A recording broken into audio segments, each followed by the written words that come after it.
हमें दोष लगता है क्या? इसी को बोलते हैं यत्नाचार। साग भाजी सुधारने के समय में भी पूर्ण विवेक का प्रयोग करना चाहिए। हम छोटे थे तो घर में जो घर की बुजुर्ग दादी लोग होती थी, अनाज सुधारती थी, साग सब्जी सुधारती थी, तो वो कहा करती थी कि देख बेटे, इस कचरे को छाया में रखना। मैंने पूछा क्यों रखना छाया में? बोले देखो, छाया के जीव को छाया में रखो, धूप में रखोगे तो झुलस के मर जाएंगे। तो ये विवेक, ये विचार होना चाहिए, और इसमें आप जितना यत्नाचार करेंगे आपके ऊपर उसका उतना अच्छा असर होगा। महाश्री विकास जैन मिहिजाम झारखंड से पूछते हैं कि गुरुदेव, एक ही संघ के मुनियों की विचारधारा समान नहीं होती, जबकि सभी एक ही गुरु के शिष्य होते हैं। विचारधारा अलग चीज है। विचारधारा तो सबके अपने अपने हो सकते हैं। डिफरेंस ऑफ ओपिनियन में कोई दिक्कत नहीं है, लेकिन डिफरेंस ऑफ ओपिनियन की जगह, मतभेद की जगह आपस में मनभेद होना अच्छी बात नहीं है। तो विचारधारा कई मामलों में होती है। मूलभूत मामले में तो किसी की विचारधारा में भिन्नता नहीं कि मोक्ष का मार्ग तो ये दिगंबर मुद्रा ही है। अब मान लीजिए किसी की विचारधारा में कोई एक एक्टिविटीज अलग आगे बढ़ाने की, किसी की विचारधारा में कोई दूसरे एक्टिविटी को आगे बढ़ाने की, ये खुद की चॉइस है, पर मार्ग के मूलभूत सिद्धांतों में कोई भेद नहीं होता, न होना चाहिए। आगे महाराज, ऑनलाइन क्वेश्चन के रूप में अंतिम प्रश्न, नियमित रूप से मदिरापान करने वाले को अभिषेक से वंचित कर देना क्या उचित है? यह पूछ रहे हैं टीकम चंद जी पाटौदी, जयपुर से। मैंने कल ही इसका उत्तर दिया था कि भाई मदिरापान करने वाले अभिषेक छोड़े, ऐसा मैं नहीं कहता, पर मैं ये कहता हूं कि अभिषेक कर लेने के बाद तुम यही संकल्प लो कि जिन हाथों से मैंने भगवान का अभिषेक किया, अब उन हाथों से शराब की बोतल छूना मेरे लिए लज्जाजनक है। कभी न करो, उसे छोड़ दो। आगे बोला। अब महाराज श्री आज यहाँ भव्य जी विराजमान हैं, जिन्होंने अपने बहुत से क्वेश्चन, अपनी बहुत शंकाएं लेकर के आपके समक्ष उपस्थित हुए हैं। वे भी अपनी समस्याएं लेकर, मैं पहले नाम के रूप में रानी पाटौदी कुचामन सिटी को आमंत्रित कर रहा हूँ, आए और तैयार रहेंगी मंजू पाटौदी, पद्मा, प्रबल। और जल्दी से एक स्त्री एक पुरुष, ऊपर से ऊपर भाई शीघ्रता से लाइन बना लेंगे। आ जाओ, इसमें आओ। बोलो बोलो। नमस्ते महाराज जी, मेरा प्रश्न यह है कि जैसे मंदिरों में जो पैसा आता है डाक के द्वारा या अन्यत्र कारणों से, उसको ट्रस्टी लोग अन्य जगह लगा देते हैं, और जहां लगाया जाता है वो उसे किसी गलत काम में लगा दें, तो इसका दोष मंदिर को लगता है कि ट्रस्टी पे? जो उसको लगाते हैं उनको महादोष लगता है। कभी भी उद्देश्य से बाहर पैसे का उपयोग नहीं करना चाहिए। मंजू पाटौदी, कुचामन सिटी से बहुत से धर्म, हाँ तैयार रहेंगे। पद्मा, प्रबल, मोनिका जी, सोरेरा। महाराज जी, मेरा प्रश्न यह है कि क्या मंदिरों में गीजर लगाया जा सकता है? मंदिरों में गीजर लगाने की बात है, मैं तो कहता हूँ घर में भी नहीं लगाना चाहिए। मंदिर की तो बहुत दूर की बात है। गीजर लगाने में घोर जीवों की हिंसा होती है। गीजर में जो पानी आता है उसमें कीड़े मकोड़े सब होते हैं, ऊपर से सप्लाई लाइन से पानी आता है। गीजर के पानी से स्नान करना यानी कीड़ों के उबाल से स्नान करके भगवान का अभिषेक करना, ये महादोष है। ऐसा गीजर मंदिर में कभी नहीं लगाना। और गीजर के पानी से आपने स्नान करके शुद्ध वस्त्र पहने हैं तो आपका शरीर भी शुद्ध नहीं है, क्योंकि जिसमें कीड़े उबले हैं वो तो रक्त युक्त जल है, वो शुद्ध जल कहाँ है। इससे अभिषेक कभी नहीं करना चाहिए। जहाँ भी मंदिर है वहाँ आपको ऐसी व्यवस्था करनी चाहिए ताकि पानी छानने के बाद उसे गर्म किया जा सके। पद्मा, प्रबल, श्रीमती मोनिका सुरेरा। पद्मा जी आ जाएं जल्दी से। नमस्ते महाराज जी, मेरा क्वेश्चन ये है कि अगर किसी की इच्छा हो कि प्रतिमा बनवानी है हमको, और उसका आकाश में निर्धन हो जाता है, किसी का मतलब जो खत्म हो जाते हैं वो, तो फिर उसका क्या करना चाहिए? उसके पीछे वालों को उनकी भावना पूरी करने का प्रयास करना नहीं, जैसे किसी रीजन से नहीं कर सकते हैं और ये वो दूर रहते हैं, तो वो फिर कैसे करे उस प्रतिमा जी को? नहीं कर सकते। अगर अपने पास समय, शक्ति और संसाधन है तो यथासंभव करने का प्रयास करना है। और दूर ले जाए तो कैसे जाए दूर? जैसे उसको लेके जाना चाहे प्रतिमा जी को, तो दूर स्टेट चेंज हो तो? अब वो जहाँ जैसी व्यवस्था वहाँ करे, नहीं तो कहीं अल्टरनेटिव जगह में कर। प्रबल तैयार हैं। मोनिका सुरेरा, सुशीला पहाड़िया। जी, मेरा प्रश्न ये है कि मैं रोजाना कलश करता हूँ, पर स्कूल के समय के कारण मैं शांति धारण नहीं कर पाता था, उसमें कोई दोष है क्या? कोई दिक्कत नहीं, अभिषेक करते समय ही सोच लेना चाहिए भगवान सारे जगत में शांति हो और यही शांति है। बहुत बढ़िया। चल भाई। श्रीमती सुशीला पहाड़िया कुचामन सिटी, लाल जी कला तैयार रहेंगे और तैयार रहेंगे कल्पना बज। नमोस्तु महाराज जी। क्या पुरुषों का नंबर नहीं आया आज? तब बदल के क्या करो। हाँ नमोस्तु महाराज जी। हाँ चलिए। ये मेरी उलझन नहीं, मेरे हस्बैंड की भी उलझन है। पिछले कुछ दिनों से आपका सानिध्य प्राप्त हो रहा है हमें, और अब आपसे इतना जुड़ाव हो गया है कि ना तो हम आपके बिना रह सकते, आपके दर्शन बिना रह सकते, नहीं आपके साथ जा सकते। तो ऐसे में हम कर्तव्य के मार्ग को चुने या धर्म के मार्ग को, किसको प्राथमिकता दे पहले? देखो बहुत अच्छा है, ये तुम्हारा ही नहीं, तुम्हारे जैसे अनेक लोगों के मन की दुविधा हो। साधुओं से जुड़ना नहीं चाहिए, बहुत सोच समझ करके जुड़ना चाहिए, नहीं तो ये दुविधा आ जाती है। देखो बात मैं एक बिल्कुल सही कहता हूँ, जुड़ाव इसी को बोलते हैं। लेकिन एक बात ध्यान रखना, गुरु से जुड़ाव का मतलब ये नहीं कि गुरु के पीछे चलो। गुरु से जुड़ाव का मतलब ये है कि गुरु को अपने हृदय में स्थापित करके उनके आदर्शों के पीछे अपने कर्तव्य का निर्वहन करते हुए अपने जीवन में जितना रूपांतरण घटित कर सको, वही गुरु के जुड़ाव का सच्चा लाभ है।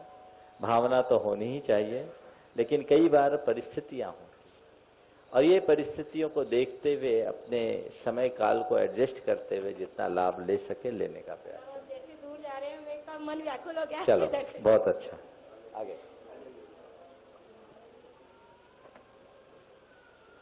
नमस्ते महाराज जी, मेरा नाम सुशीला पहाड़िया है, मैं कुचामन सिटी से आई हूँ।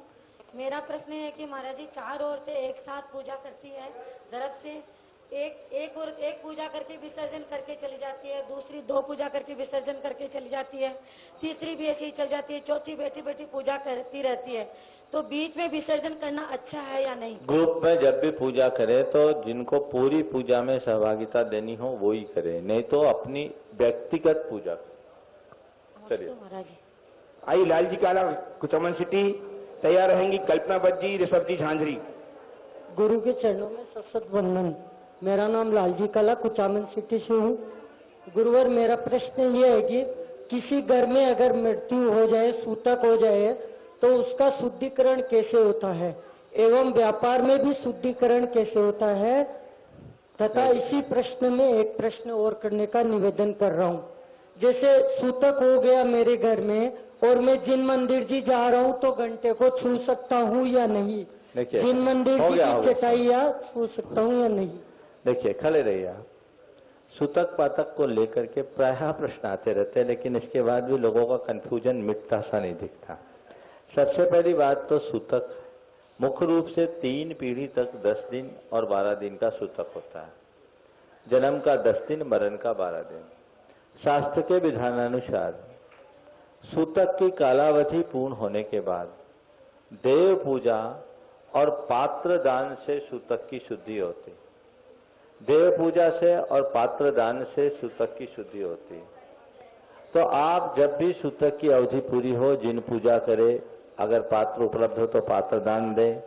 अपने यहाँ चतुर्विध दान देने की एक परंपरा है, वो पात्र दान का ही एक प्रतीक है, तो इस तरीके से देना चाहिए। सूतक की अवधि में मंदिर के घंटे और अन्य उपकरणों का स्पर्श नहीं करना चाहिए।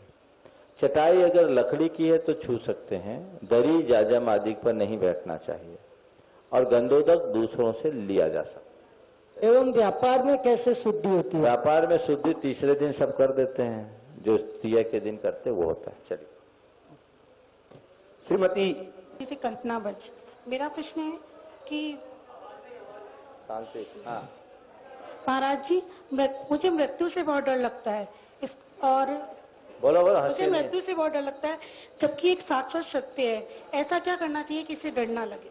महाराज यही क्वेश्चन, ठीक यही क्वेश्चन बीके गंगवाल कोटा से पूछ रहे हैं। बहुत बढ़िया। ऐसा करना चाहिए, अगर आपको मृत्यु से डर लगता है तो हमेशा आत्मा के अभय स्वरूप का चिंतन करें। आत्मा न जन्मती है न मरती है, आत्मा के अमर स्वरूप का स्मरण करने से मृत्यु का भय दूर भागे। आगे ऋषभ जी झांझरी, श्रीमती सुमन जी झांझरी, पवन जैन कुचामन से तैयार रहेंगे।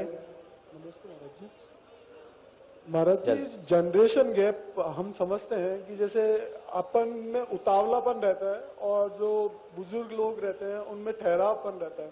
ये अपन को मालूम है कि वो सही कह रहे हैं, लेकिन अपना उतावलापन जो है वो खत्म नहीं हो पाता है। इसके लिए कोई मार्गदर्शन? देखिए, ये बिल्कुल सही आपने कही है। पुरानी और नई पीढ़ी में मात्र इतना ही फर्क है, इसे शायद ने लिखा है। पुरानी और नई पीढ़ी में बस फर्क इतना है, उन्हें किश्ती नहीं मिलती, इन्हें साहिल नहीं मिलता।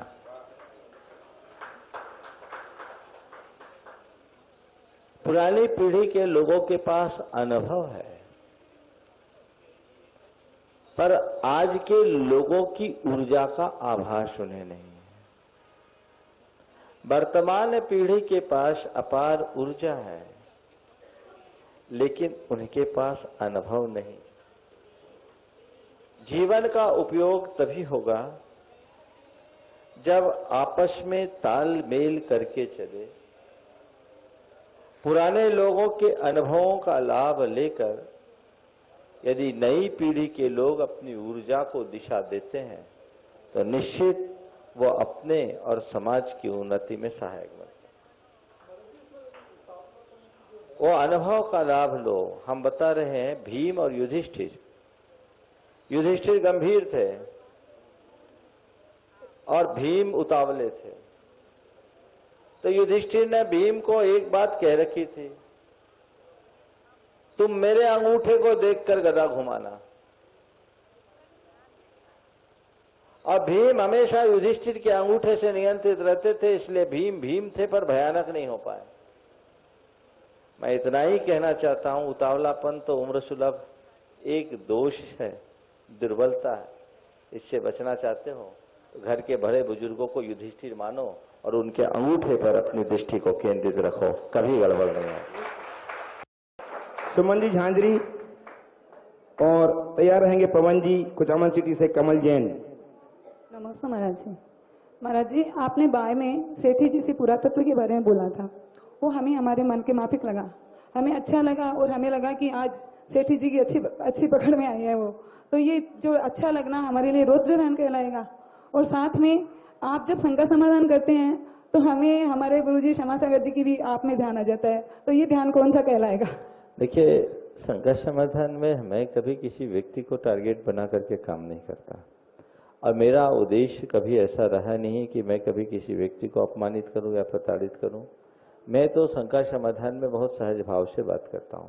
मेरे सामने कहीं कोई प्रश्न उठेगा तो उसका उत्तर जो मेरे बुद्धि में आता है मैं वही देता हूं और मेरी कोशिश होती है जितना बने सही हो।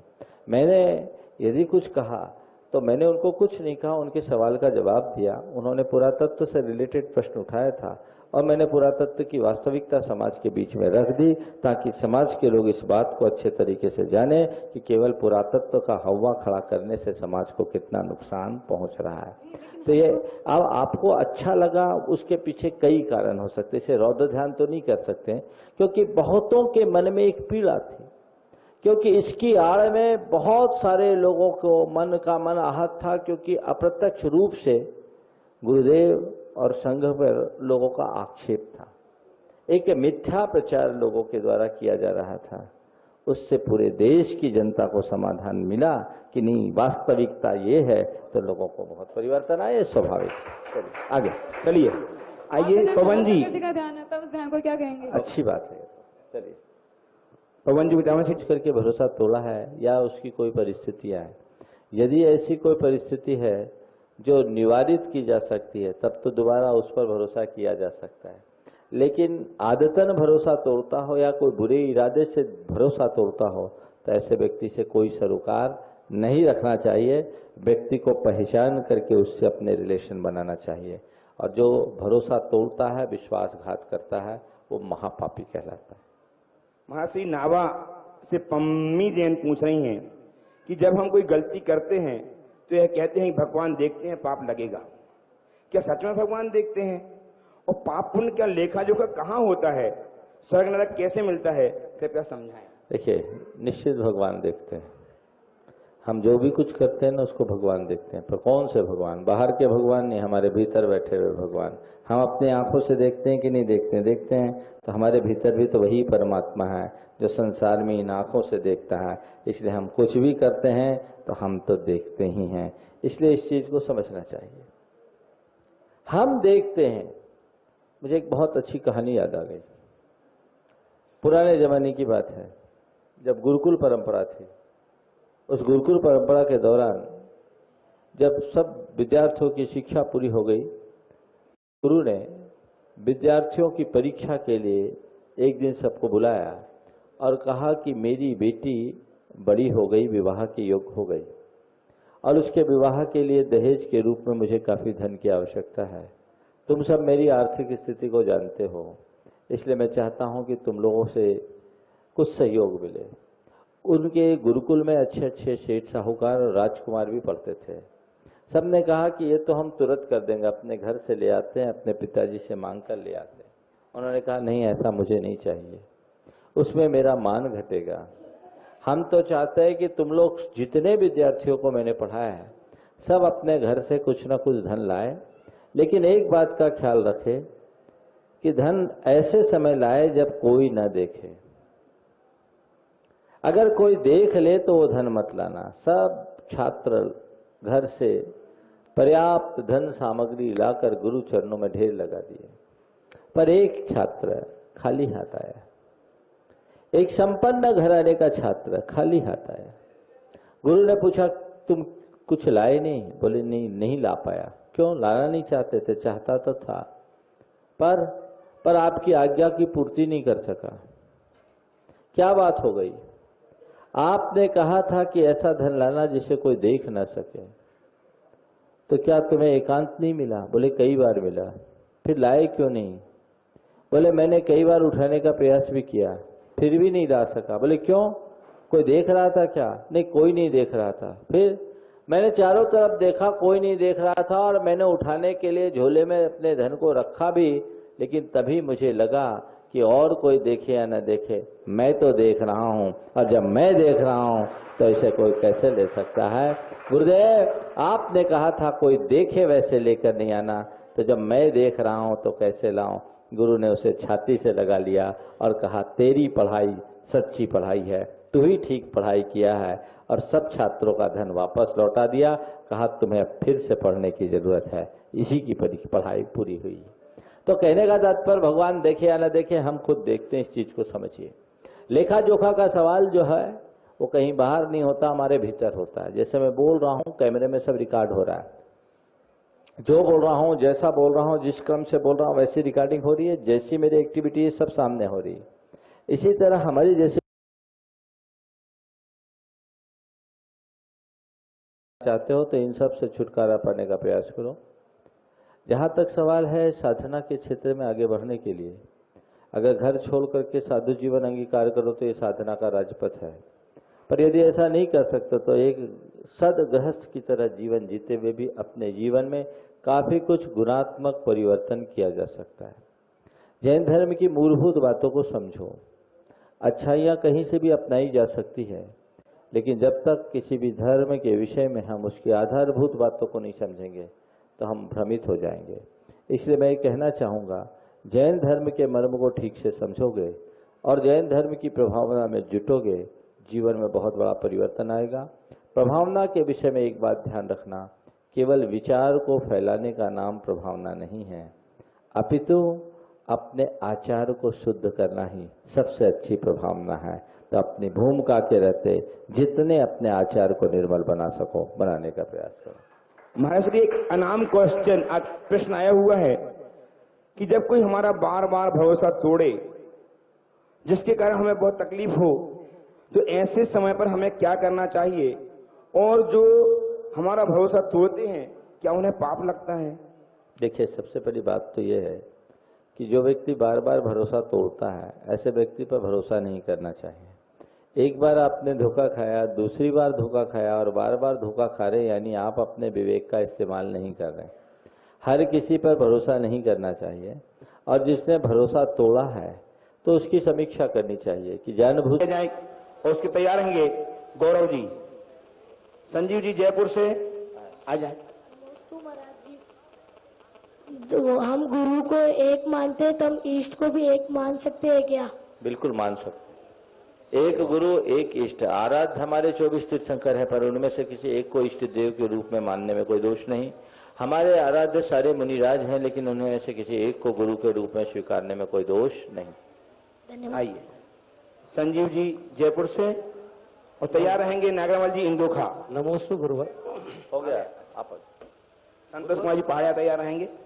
गुरुवर एक प्रश्न है कि 24 तीर्थंकर अपने यहाँ बताए गए हैं, उनको मोक्ष होता है, और दूसरे भी अपने कहीं मुनि अपने जो भगवान है उनको भी मोक्ष होता है, तो तीर्थंकरों को 24 ही रखा गया और बाकियों को जो है तीर्थंकर की श्रेणी में क्यों नहीं रखा गया? देखिए 24 तीर्थंकर केवल इसलिए होते हैं कि केवल 24 ही धर्म तीर्थ का प्रवर्तन करते हैं। मोक्ष जाना अलग चीज बात है और धर्म तीर्थ का प्रवर्तन करना अलग बात है। धर्म तीर्थ क्या है? द्वादशांग रूप आगम और उस पर आधारित चतुर्विध संघ, इनकी जो संरचना करते हैं वे ही तीर्थंकर कहलाते हैं। बाकी लोग ऐसा नहीं करते, इसलिए उन्हें तीर्थंकर की श्रेणी में नहीं रखा जाता। संतोष कुमार जी पहाड़िया। नमस्ते महाराज। कोई व्यक्ति पाप से और चोरी से कमाया हुआ धन धर्म के और पुण्य के कार्य में लगाता है, तो उसे पाप की कमाई ज्यादा होती है या पुण्य की? देखिए धन जो धर्म में लगाता है उससे तो पुण्य कमाता है, लेकिन जो पाप करके करता है वो पाप कमाता है। तो जिसका रेशियो ज्यादा होगा वो ज्यादा होगा। तो पाप और चोरी करके अगर आप दान देते हैं तो दान दे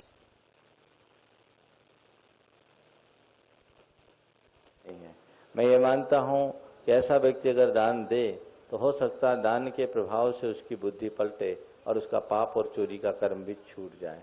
पाप करके दान देने से अच्छा है दान न देना ज्यादा श्रेष्ठ है।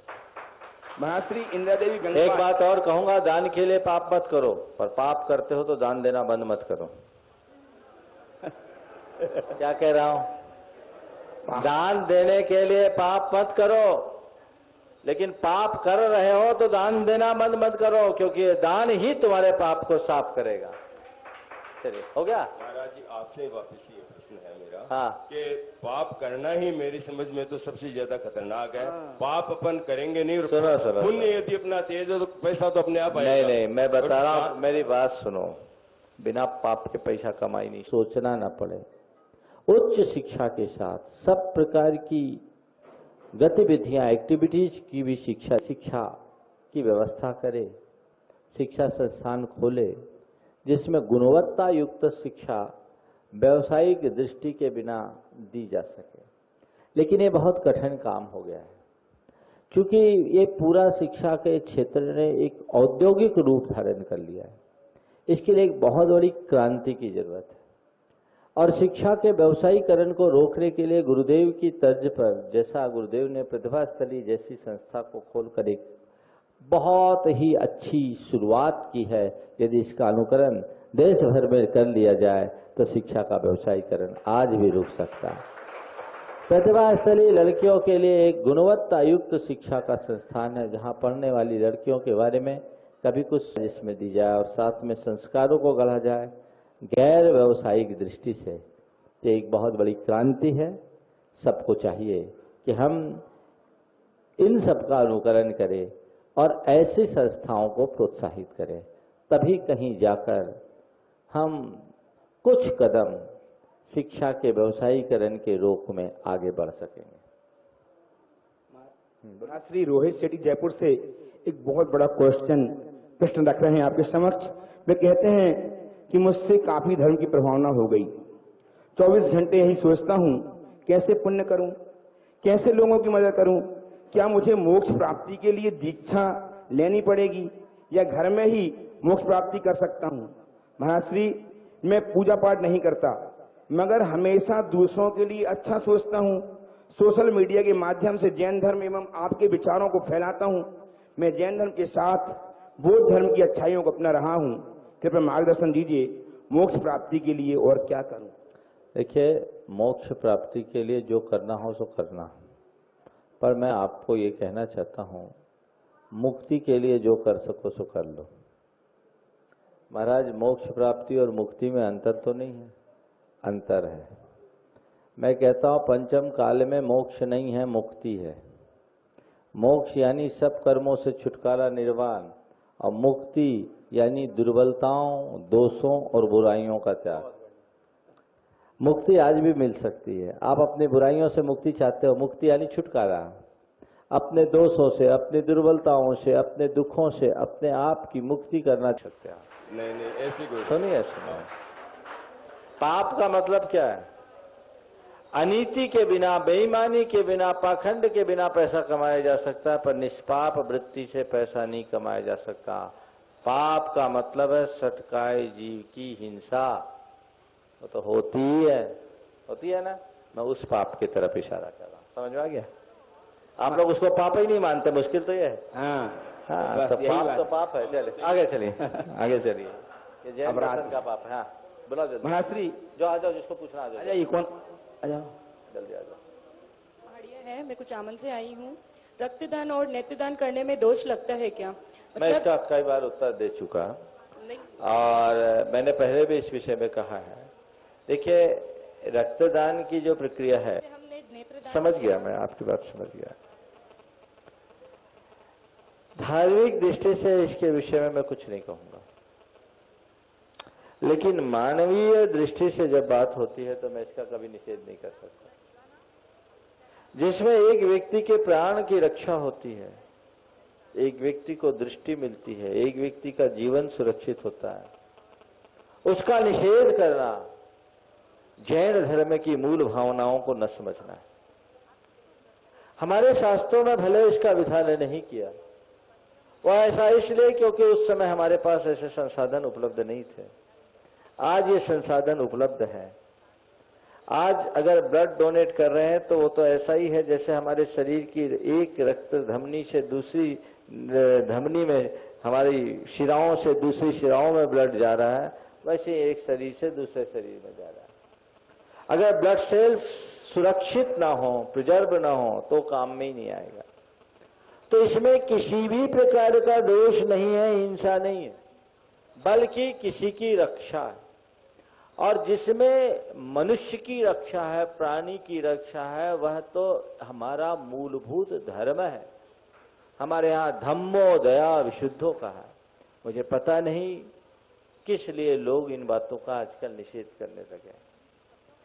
हम इसका समर्थन करें न करें अपनी जगह है, लेकिन इसका निषेध कभी नहीं करना चाहिए। यदि आपने इसका निषेध कर दिया तो जैन धर्म सबसे क्रूर धर्म हो जाएगा और फिर जैनियों को कोई ब्लड देना भी नहीं चाहेगा, जबकि ऐसा नहीं है। देश भर की जैन समाज अनेक जगह पर ब्लड बैंक खोल रखी है, अपना रक्त देती भी है और जरूरत होने पर रक्त लेती भी है। किसी को रक्त देने में दोष नहीं, किसी का रक्त बहाने में दोष है। रक्त देने में दोष नहीं, रक्त बहाने में दोष है। खून देने में दोष नहीं, खून को पानी बनाने में दोष है।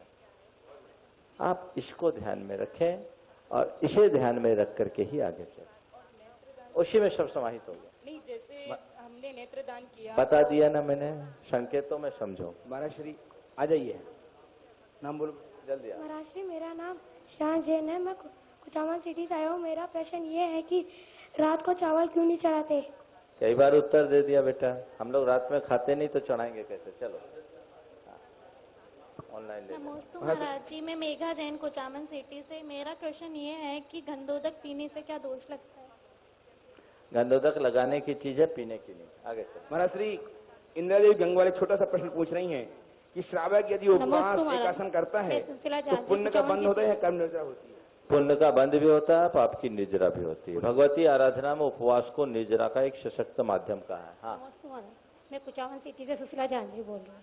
मैं पूरी नींदर में जब अलमारी साफ करते हैं, किताबें निकालते हैं, फटी हुई किताबें बाहर निकाल देते हैं, उसमें हमको पुण्य लगता है, पाप लगता है? फटी हुई किताबें बाहर निकालने का उद्देश्य आपका क्या है?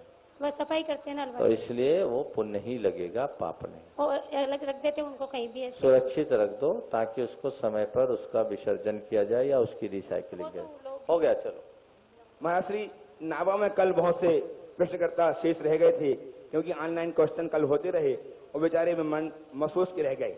उनमें ये एक संगीता जो है छोटा सा प्रश्न कर रही हैं कि महाराज जी घर गृहस्थी में रहते हुए अंत समय में समाधि हो सकती है क्या? हो सकती है, कोई दिक्कत नहीं, चाहे गृहस्थ हो या साधु, सबकी समाधि हो सकती है। नरेंद्र जी अजमेरा एक पौराणिक तथ्य लेकर प्रश्न कर रहे हैं कि बेटी के घर का पानी पीना भी वर्जित था, एक समय था, अब बेटी की बारात जाने लगी है, यह स्थिति 2 दिन बाद रुक के शादी करना है, तब ऐसे में क्या बेटी के यहाँ पानी पीना?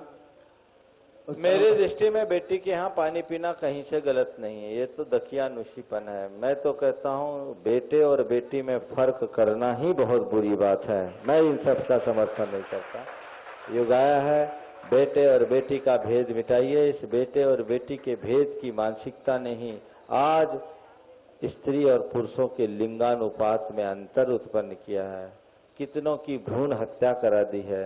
ये उचित नहीं है। इसलिए मैं कहना चाहूंगा कभी ऐसा मत सोचो, बल्कि बेटी भी अगर आगे आए तो उसको सहयोग दो, उसका लाभ लो।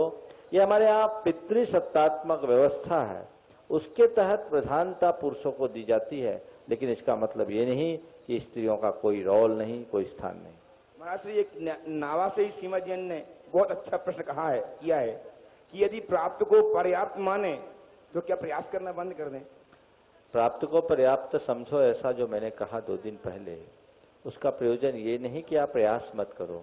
मैंने ये कहा कि प्रयास करो, परेशान मत हो। आप लोग प्रयास कम करते हैं, परेशान ज्यादा होते हैं। पाने का प्रयास करना बुरा नहीं है, पर पाने के पीछे परेशान होना बुरा है। आदमी व्यापार करता है इसलिए कि मैं कमाऊं, लेकिन व्यापार किया और सुबह से ग्राहक नहीं आए, रोना शुरू कर दिया, गाना शुरू कर दिया, ये क्या है? ये तो परेशान है। पैसा कमाने का प्रयास करना ठीक है, लेकिन पर्याप्त कमा लेने के बाद भी मन में संतोष न रखना, ये कहाँ तक सही है? तो एक सीमा तो होनी ही चाहिए। और जहाँ तक बात है प्रयास करने की, तो ये भी सुनिश्चित करो हमें कितने तक का प्रयास करना चाहिए। आखिर हमारी एक सीमा क्या है, इसे तो बनाना ही चाहिए, अन्यथा मनुष्य सारी जिंदगी केवल दौड़ते दौड़ते दौड़ते ही रह जाएगा। महाश्री विजय चौधरी नावा से प्रश्न कर रहे हैं कि सत्य हमेशा सर्वोपरि रहता है, ऐसा सुनने में आता है, लेकिन कभी कभी कलह का भी कारण बन जाता है, ऐसा क्यों? देखिए, जहाँ कलह है वो सच नहीं, सच कभी कलह नहीं करवाता, सच तो कलह को मिटाता है। जिससे कलह हो उसे सच मत मानना। हमारे यहाँ सत्य बोलने के संदर्भ में कहा गया, सत्यम ब्रियात प्रियम ब्रियात ना ब्रियात सत्यम अप्रियम नान्यतम च प्रियम ब्रियात ऐसा धर्म सनातन। सत्य बोले, प्रिय बोले, अप्रिय सत्य न बोले और प्रिय असत्य न बोले। तो अप्रिय सत्य का प्रयोग कभी ना करें। नमस्तु गुरुवर, मुझे ये बहुचर्चित कार्यक्रम का नाम आपने जो शंका समाधान दे रखा है, ये थोड़ा गलत लगता है। उसका कारण यह है कि इस बढ़ती जनसंख्या में मैं ये तो नहीं कह सकता कि नर पाना मुश्किल है, पर जैन कुल में जन्म लेना बड़ा ही मुश्किल है। तब जैन कुल में हमें जन्म मिल जाए तो शंकाएं सही वही समाप्त हो जाती है। तो मुझे थोड़ा लगता है इसे नाम दूसरा होना चाहिए। देखिए, शंका समाधान इसलिए रखा है कि जैन कुल में जन्म लेने के बाद भी बहुत सारे लोगों के मन में जैनत्व के प्रति शंका है। तो जो भी है, जैन कुल में जन्म लेने, ये कार्यक्रम केवल जैनियों के लिए नहीं है, जन जन के लिए है। तो जैन कुल में जन्म लेने वालों के मन में कोई शंका न बचे, और जो जैन धर्म के प्रति थोड़ी भी रुचि रखना चाहते हैं या अपने जीवन का उत्कर्ष करना चाहते हैं, उनके जीवन व्यवहार में कोई शंका अगर है तो उसके लिए हमें समाधान देना चाहिए। हम शंका का कार्यक्रम नहीं चलाते, समाधान का कार्यक्रम चलाते हैं। और एक बात बताऊं, जब तक शंका है तब तक समाधान है, और समाधान तभी है जब शंका है। तो जब तक तुम्हारे जीवन में असमाधान है, समझ लेना शंका में जी रहे हो। असमाधान है यानी शंका, हर मनुष्य के मन में शंका है। शंका का मतलब क्या है? अशांति। शंका का मतलब क्या है? चित्त का विखंडन। तो ऐसे असमाधान को दूर करने के लिए शंका समाधान का कार्यक्रम आवश्यक है, और वो चल रहा है, इसमें कुछ सोचने की जरूरत नहीं। नमस्ते। श्रीमती 5वां और श्रीमती सीमा जैन कुचामन सिटी तैयार रहेंगी। नमस्ते महाराज। और तैयार रहेंगे अर्पित जैन। मेरा प्रश्न ये है कि अपन जैसे भक्तों की पूजा का नियम लेते हैं और किसी कारणवश वो छूट जाती है, नहीं कर सकते हैं, तो क्या उसको शुरू से ही करते हैं या बीच में छोड़े वहां से, और उसकी शुद्ध नियम क्या है?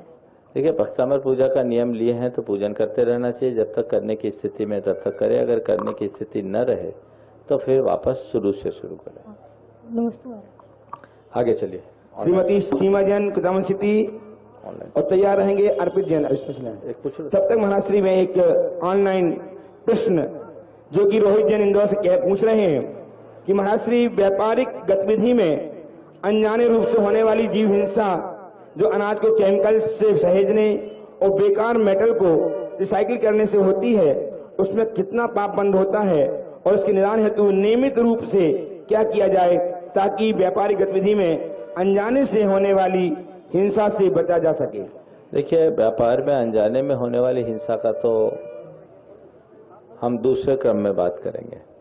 पहले तो आप ये जानें कि जिन व्यापारों में हिंसा होती है उस व्यापार से अपने आप को बचाओ। अधिक से अधिक हिंसा हो उससे बचो। आपने बोला कि अनाज के सुरक्षा के लिए केमिकल का प्रयोग करें। अगर अंधाधुंध केमिकल का प्रयोग करना पड़ रहा है और उससे जीव हिंसा हो रही है तो आप ऐसा काम बंद करें। मेरे पास एक युवक आया, उसने वेयर हाउस खोला। मध्य प्रदेश सरकार उन दिनों वेयर हाउस के लिए काफी अच्छा सब्सिडी देती थी। वेयर हाउसेस खोले, उनने भी खोल दिया। और एक दिन वो वेयर हाउस में गया तो देखा कि उसे 4 गिलहरी और 7 चूहे मृत दिखाई पड़े। उसके मन में बहुत वेदना हुई। उसने कहा कि ये तो मैं बहुत बड़ा पाप का काम कर लिया। उसमें केमिकल डाला और इतने बड़े बड़े पंचेंद्रीय जीव की हत्या जिसकी मैं कभी कल्पना नहीं कर सकता। उसने उसी क्षण वेयर हाउस को बेच देने का निर्णय लिया और आज वो बहुत खुश है। यदि आप इस तरह की संवेदना रखेंगे तभी ऐसे पापों से बच सकेंगे। आप अगर ये सोचे कि मैंने केमिकल डाला और जीव मर गया, ये अनजाने में हिंसा हुई, अरे केमिकल डालोगे तो जीव मरेंगे ही। इसलिए ऐसे चीज का व्यापार ही मत करो जिसमें जीवों को मारने वाले केमिकल का प्रयोग करना पड़े। इसी तरह अन्य चीजों के विषय में भी समझना चाहिए। तो जिसमें स्पष्टतः हमें ज्ञात है कि इसमें जीव हिंसा होती है, वैसी क्रियाओं से अपने आप को यथासंभव बचाना चाहिए। बहुत सारा पाप हो तो उस पाप को साफ करने का एक ही उपाय है। आप अगर ऐसा शब्द बोल रहे हैं जिससे कलह हो तो वहां पर मौन धारण करना चाहिए। यही हमारी नीति। नावा से मनोज जैन अपना प्रश्न लेकर के आ रहे हैं, पूछो। नमस्ते महाराज जी, मैं आपसे जानना चाहता हूँ कि संसार में प्रकृति ने प्रत्येक इंसान के लिए इतनी सुंदर संरचना की है। हवा की जगह हवा, पानी की जगह पानी, अन्न की जगह, लेकिन फिर भी इंसान कुंठित है, परेशान है। क्यों? इसलिए क्योंकि उसने प्रकृति की सीमा का उल्लंघन कर दिया। एक शब्द है प्रकृति, एक शब्द है विकृति, एक शब्द है संस्कृति, एक शब्द है दुष्कृति। प्रकृति, विकृति, संस्कृति, दुष्कृति चारों शब्द आपके जाने पहचाने हैं, लेकिन चारों में अंतर है। प्रकृति क्या है? मेरे देख लीजिए, भूख लगने पर भोजन करना प्रकृति है।